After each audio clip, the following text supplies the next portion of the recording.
Chapter 22, Long Lion Days. Chloe and Mr. Stink weren't invited to take the helicopter home. They had to get the bus. As it was Christmas Eve, the bus was chock-a-block with people, most of them barely visible under their mountain of shopping bags. As Chloe and Mr. Stink sat side by side on the top deck, bare branches dragged against the grimy windows.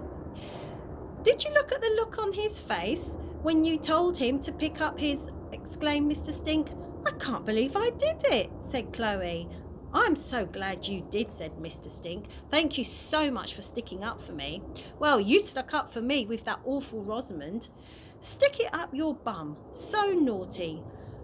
Thought I might have said something far ruder." Ha ha ha. They laughed together. Mr. Stink reached into his trouser pocket to pull out a dirty old handkerchief to dry his tears of joy. As he raised the handkerchief to his face, Chloe spotted that a label had been sewn onto it.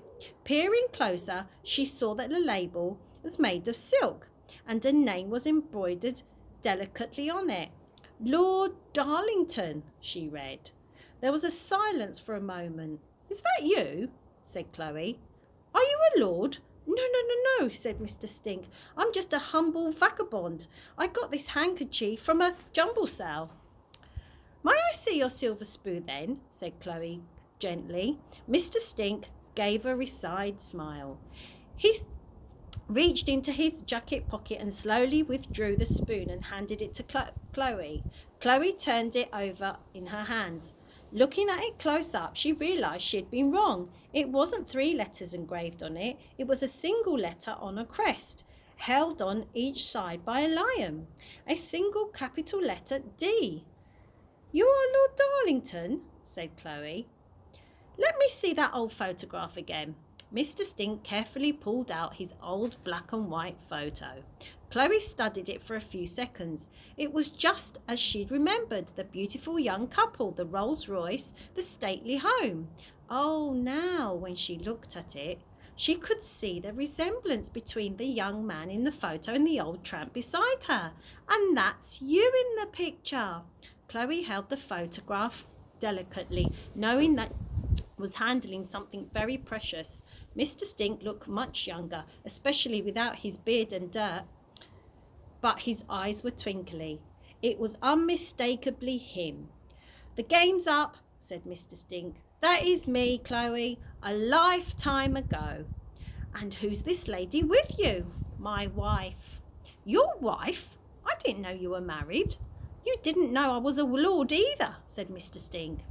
"And that must be your house then, Lord Darlington," said Chloe, indicating the stately home. Standing beside him was a couple in the couple in the photograph. Mr. Stink nodded.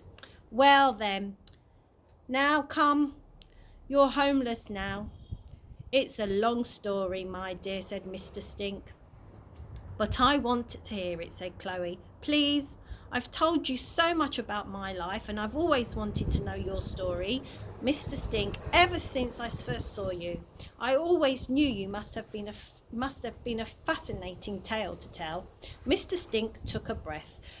"Well, I had it all, child. More money than I could ever spend, a beautiful home with its own lake. My life was like an endless summer. Croquet, tea on the lawn, long lion days spent playing cricket, and to make things even more perfect, I married this beautiful, clever, funny, adorable woman, my childhood sweetheart, Violet. She's beautiful. Yes, she is. She was deliriously happy, you know." It was all so obvious now to Chloe. The way Mr. Stink had expertly bowed the screwed up piece of paper into the bin, his silver monogrammed cutlery, and his immaculate table manners, his insistence on walking on the outside of the pavement, the way he had decorated the shed. It was all true. He was super posh. "Soon after that photograph was taken, Violet became pregnant," continued Mr. Stink. "I couldn't have been more thrilled, but one night, when my wife was 8 months pregnant, my chauffeur drove me to London to have dinner with a group of old school friends at a gentleman's club. It was just before Christmas, actually. I stayed late into the night, selfishly drinking and talking and smoking cigars. What do you mean selfishly? Said Chloe. Well, because I should have gone home. We weren't caught in a blizzard on the way home. We were caught in a blizzard on the way home, and I didn't get back until just before dawn and found out the house was ablaze. Oh no, said Chloe, not sure if she could bear to hear the rest of the story. A piece of coal must have fallen out of the fireplace in the bedroom and set the carpet alight as she slept. I ran out of the Rolls Royce and through the deep snow.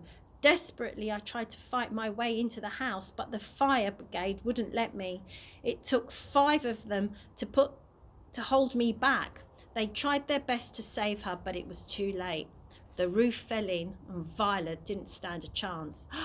Oh my God, Chloe gasped. Tears filled the old tramp's eyes. Chloe didn't know what to do. Dealing with emotions was one new thing to her, and she reached out her hand to comfort him. Time seemed to slow down as her hand reached him.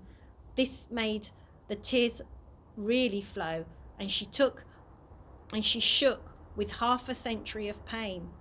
If only I hadn't been at the club that night, I could have saved her. I could have held her all night and made her feel safe and warm. She wouldn't have needed the fire. My darling, darling Violet. Chloe squeezed the dirty hand tight. You can't blame yourself for the fire. I should have been there for her. I should have been there. It was an accident, said Chloe.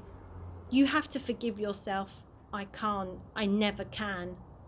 You're a good man, Mr. Stink. What happened was a terrible accident. You must believe that. Thank you, child. I shouldn't really cry. Not on public transport. He sniffed and gathered himself together a little. So, said Chloe, how did you end up living on the streets? Well, I was heartbroken, utterly inconsolable. I had lost an unborn child and the woman I loved. After the funeral, I tried to return to the house. I lived alone in a wing that hadn't been so badly damaged by the blaze, but the house carried so many painful memories I couldn't sleep. Being there gave me terrible nightmares. I kept seeing her face in the flames. I had to get away. So one day I started walking and I never came back.